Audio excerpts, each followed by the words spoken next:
Les Vraies Voix vous accompagnent jusqu'à 19h. Ce soir, c'est Laura Tenouji qui est avec nous, journaliste à France Télévisions. Philippe David, que vous retrouvez demain dans Les Vraies Voix, tiens, et ce week-end, dans le grand matin, le magistrat honoraire Philippe Bilger. Restez là à partir de 18h. Conférence de presse de Jean Castex à suivre en direct sur Sud Radio. Les annonces du Premier ministre, donc dans quelques minutes, va-t-on être déconfiné le 15 décembre? C'est la grande question. Et bien, réponse à partir de 18h. Dans l'immédiat, c'est le premier débat des Vraies Voix. 10 000 € d'amende requis contre Éric Zemmour pour avoir déclaré que Pétain avait sauvé des Juifs français. Il comparaissait pour contestation de crimes contre l'humanité. Amende contre Zemmour, est-ce que vous trouvez ça justifié? Est-ce que vous trouvez ça normal? Vous votez sur le compte Twitter de Sud Radio. Pour l'instant, la réponse c'est non, et c'est un grand non. Vous répondez non à plus de 80%. On va vous écouter dans quelques instants au 0826 300 300. On sera avec Maria de Bordeaux. Écoutez, Éric Zemmour, c'était il y a un peu plus d'un an, en 2019, lors d'un débat face à Bernard-Henri Lévy sur le plateau de CNews. Écoutez. Dans une autre émission, vous avez osé dire que Pétain avait sauvé les Juifs. Français. Ou avait sauvé les Juifs français. C'est une monstruosité. Oui. C'est du révisionnisme. C'est encore une fois le réel. Non. Voilà donc Éric Zemmour qui assume ses propos face à Bernard-Henri Lévy.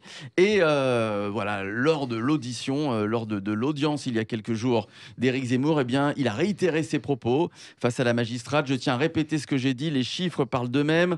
En France, 40% des Juifs étrangers qui ont été exterminés et 90% des Juifs français qui ont survécu.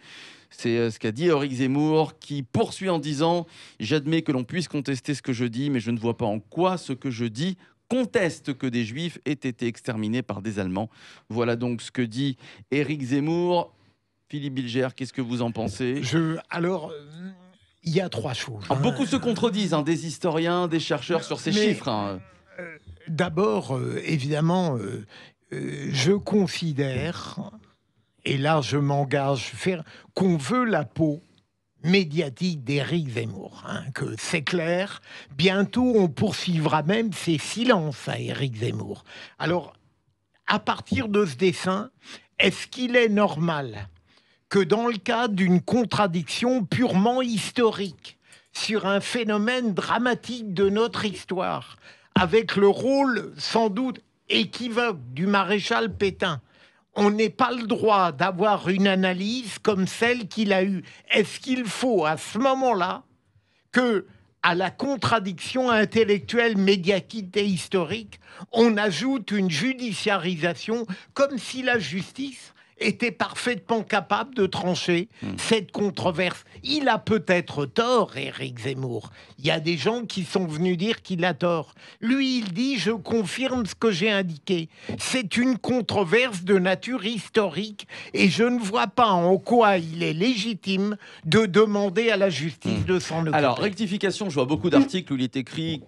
Les propos de Zemmour, Pétain a sauvé des Juifs. Non, alors ça, voilà, faut être honnête, il a dit Pétain a sauvé des Juifs français. Des Juifs français. Ce qui a choqué, je pense, Philippe David, c'est le mot sauver. C'est que on donne cette qualification à Pétain d'avoir sauvé des Juifs. Mais Philippe, pardon d'ajouter, j'ai connu il y a des années dans ma vie de magistrat qui était à la section de la presse une affaire passionnante où des gens qui soutenaient le maréchal Pétain avaient fait un placard à sa gloire en retenant à son égard toutes les choses qu'il avait faites de positives. Eh bien, c'est allé jusqu'à la Cour européenne des droits de l'homme et on a considéré que même en créditant Pétain de choses qu'il avait faites et qui étaient positives et admises par tout le monde, il y avait une apologie de ce qu'il avait été. Ouais.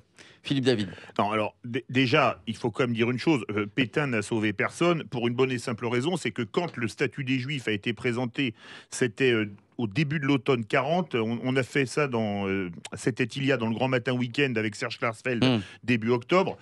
Pétain a annoté de sa main pour que le statut des Juifs soit encore plus restrictif qu'il n'était. Parce qu'au départ, le statut originel disait que les descendants de Juifs français ou naturalisés avant 1860 n'auraient pas été considérés comme Juifs.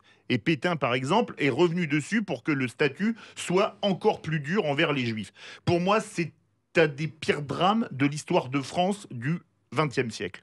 C'est le statut des Juifs, l'étoile jaune, etc. Parce que ce qui s'est passé est une abomination.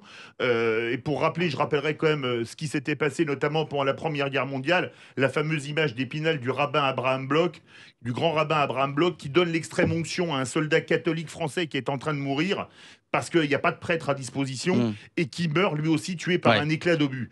Parce que les Juifs étaient des Français comme les catholiques, les protestants, etc. Et je pense que dire que Pétain a sauvé des Juifs, désolé de le dire. Juifs français. Des Juifs français. Et rappelons qu'il y a beaucoup de gens. Il n'a sauvé personne. Mais si, mais non. Mais si, parce que là, vous ressortez ce qui a été dit, vous oubliez une chose, c'est que lorsqu'on dit qu'il a sauvé des Juifs français, Pétain, eh bien, il est approuvé, par exemple, par des gens comme Poliakov, par Raoul Hilbert, qui est considéré comme le grand spécialiste, par Robert Aron. Alors, une chose... Des Juifs français.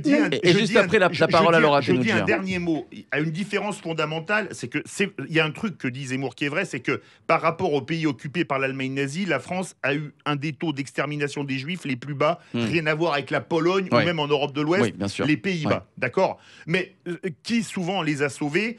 Des justes. La population. On a eu des justes, et je suis plutôt fier d'avoir un grand-père qui avait un ami juif qui le prévenait quand il y avait des rafles parce qu'il était officier de police, parce qu'il était anti-allemand de manière viscérale, et que malheureusement, quand Pétain aggrave le statut des Juifs, un tel geste dit qu'on ne peut pas dire qu'il a sauvé des Juifs, français ou pas français. Alors, j'aimerais entendre Laura Thénoudy sur le sujet. Laura. Juste une chose. Là, le débat, on est en train de revenir sur ce que Pétain a fait ou pas. Alors que le débat, c'est est-ce que Éric Zemmour mérite qu'on réclame 10 000 euros je pense que sur Pétain... accusé de révisionnisme, Éric Zemmour. Voilà, accusé de révisionnisme. Déjà, des révisionnistes, il y en a beaucoup. Et ils ne sont pas tous condamnés. Donc moi, je suis absolument contre le fait qu'ils soient condamnés à ça, parce que à partir du moment où on dit partout, et notamment en ce moment qu'il y a une liberté d'expression, il faut qu'elle soit à tous les niveaux. On fait des caricatures, il dit ça, il est polémiste, donc on sait que de toute façon il y a de la provocation. Maintenant, quand vous parlez de Pétain, on n'est pas à juger s'il est très antisémite, très antisémite, très antisémite. Enfin voilà, il y a quand même des faits. Donc qu'il n'ait pas tué tous ceux qu'il aurait pu tuer, c'est super, quoi. Enfin, ne fait pas de lui un sauveur, c'est ça, hein, Laurent. Voilà, ça fait pas de lui un sauveur, et je pense que c'est peut-être pas des propos qu'il faut tenir en ce moment. Je trouve ça assez déplacé, et compte tenu du contexte, j'entends ce que dit Philippe Bilger. Peut-être qu'en France, il y a eu moins de Juifs proportionnellement tués que dans d'autres pays, certainement. Maintenant, on peut pas. Quand on entend les propos de Zemmour, et surtout quand on les sort du contexte, on a presque l'impression que Pétain était philosémite. Donc c'est assez gênant. Maintenant, de là à ce que la justice s'en mêle, sinon on passerait notre vie à juger ce genre de propos qui sont tenus régulièrement. On ne va pas reparler de Dieudonné et de tous ceux qui le soutiennent. Philippe, en quelques phrases avant d'accueillir Maria. Très vite, Laura, je suis quasiment d'accord avec ce qu'elle vient de dire. Je continue à penser qu'Éric Zemmour a le droit de faire une analyse historique qui ne plaît pas à tout le monde, sans compter qu'elle s'appuie sur d'autres. Et surtout, je mets en cause ce recours permanent à la justice pour trancher des controverses historiques. Et je suis heureux de voir que... Et alors, l'indignation tout à fait légitime de Philippe n'a rigoureusement rien à voir avec notre Maria sujet. est avec nous, Maria de Bordeaux, 0826 300 300. Salut Maria. Oui, bonjour à tous. Bonsoir Maria. Voilà, je vais être très brève. Allez-y, il faut quand même reconstituer le contexte. Déjà, on a pratiquement toute l'Europe qui est sous occupation nazie. Le nord de la France est totalement occupé. Pétain, il signe un armistice. Il arrive à dégager une zone libre.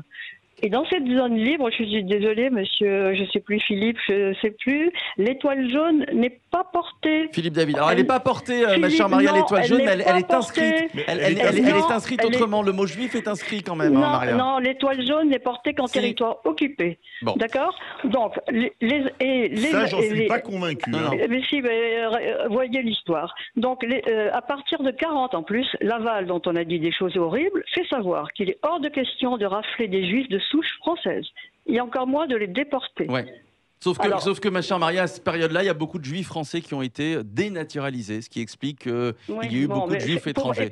Et pourquoi ? Parce qu'il faut pas oublier qu'en 41, en plus, justement, Pétain refuse de promulguer l'ordonnance qui est demandée par les Allemands, l'ordonnance allemande, c'est-à-dire du deuxième statut des Juifs, de la zone occupée à la zone libre. Donc pour vous, c'est pas justifié, hein, pour revenir à notre débat. Désolée, pour revenir à notre débat, l'amende si. n'est pas justifiée, c'est ça, hein. Bien sûr que non, c'est n'importe quoi. Et je suis désolée, il dit des choses vraies. Donc les Allemands, ils envahissent la zone libre en 42, et à partir de là, effectivement, il y a des Juifs français qui vont être déportés. Bien sûr, mais un tiers sur 2 tiers. Merci Maria de Bordeaux d'avoir débattu avec Les Vraies Voix. Bah tiens, restez là Maria, continuez à écouter Les Vraies Voix. On va poursuivre nos débats dans quelques instants. Le ministre de l'Intérieur Gérald Darmanin qui veut casser les casseurs, entre guillemets, c'est ce qu'il a déclaré. Charles Pasqua va lui demander des droits d'auteur. Eh ben voilà, on va en parler justement. C'est ce qu'il a déclaré hier, le ministre de l'Intérieur, qui a demandé au préfet de police de Paris de plancher sur un travail de renseignement pour identifier ceux qui cassent chaque samedi. Darmanin peut-il casser les casseurs? En est-il capable? Les réseaux sociaux pour voter, le 0826 300 300 pour débattre avec nous, comme vient de le faire Maria il y a quelques instants. À tout de suite.